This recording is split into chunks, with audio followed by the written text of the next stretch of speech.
Last time ಇದೇ ತರ Kashmiri work ಅಲ್ಲಿ ಎಲಿಫೆಂಟ್ ವರ್ಕ್ ಬಂದಿರುವಂತ ಸ್ಯಾರೀಸ್ ತೋರಿಸುತ್ತೆ. ಈ ಸಲ ಈ ಸ್ಯಾರೀಸ್ ಅಲ್ಲಿ ಡಿಫ್ರೆಂಟ್ ಆಗಿ ಮದುವೆ ದಿಬ್ಬಣ ತರದ್ದು ವರ್ಕ್ ಬಂದಿದೆ. ಸೊ ಕಂಪ್ಲೀಟ್ ಸ್ಯಾರಿ ಹೇಗಿದೆ ಅಂತ ತೋರಿಸ್ತೀನಿ. ಲಾಸ್ಟ್ ಟೈಮ್ ಸ್ಯಾರಿ ಬಾಡಿಯಲ್ಲಿ ಕಂಪ್ಲೀಟ್ ಆಗಿ ದೊಡ್ಡ ಬುಟ್ಟಗಳಿತ್ತು, ಬಟ್ ಈ ಸಲ ಸ್ಮಾಲ್ ಬುಟ್ಟಾಸ್ ಇದೆ. ಈ ಸ್ಯಾರಿಯ ಬ್ಲೌಸಸ್ ನಿಮ್ಗೆ ಈ ತರ ಇರುತ್ತೆ, ಸ್ಮಾಲ್ ಬುಟ್ಟ ಬಂದು ಬಾರ್ಡರ್ ಕೂಡ ಬಂದಿರುತ್ತೆ. ಸ್ಯಾರಿಯನ್ನ ಸಿಂಗಲ್ ಪಿನ್ ಮಾಡಿ ಡ್ರೇಪ್ ಮಾಡಿದ್ರೆ ಇಷ್ಟು ಬ್ಯೂಟಿಫುಲ್ ಆಗಿ ಕಾಣುತ್ತೆ. ಅಂಡ್ ಸ್ಯಾರಿಯ ಸೆರಗು ನಿಮ್ಗೆ ಈ ತರ ಇರುತ್ತೆ. ನಾನೀಗ ವೇರ್ ಮಾಡೋದು ಒಂದು ಬ್ಯೂಟಿಫುಲ್ ರೆಡ್ ಕಲರ್ ಸ್ಯಾರಿ. ಇದರಲ್ಲಿ ಅವೈಲೇಬಲ್ ಇರೋ ಕಲರ್ಸ್ ಬಂದಿದೆ ತೋರಿಸ್ತೀನಿ. Black colour,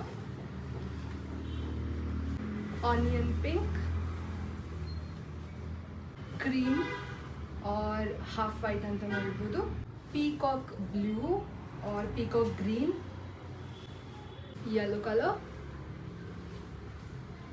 and light rama green color. So ಇದಿಷ್ಟು ಈ ಕಲೆಕ್ಷನ್ಸ್ ಅಲ್ಲಿ ಅವೈಲೇಬಲ್ ಇರೋ ಕಲರ್ಸ್. ಅಂಡ್ ಈ ಸ್ಯಾರೀಸ್ ಪ್ರೈಸ್ ಬಂದು ಜಸ್ಟ್ ₹1650 ವಿಚ್ ಇನ್ಕ್ಲೂಡ್ ಶಿಪ್ಪಿಂಗ್. ನಿಮಗೆ ಯಾವ ಕಲರ್ ಯಾವ ಸ್ಯಾರಿ ಬೈ ಮಾಡೋಕ್ಕಿದೆ ಸ್ಕ್ರೀನ್ ಶಾಟ್ ತಗೊಂಡು ನಮಗೆ DM ಅಥವಾ ವಾಟ್ಸಪ್ ಮಾಡಿ. Thank you.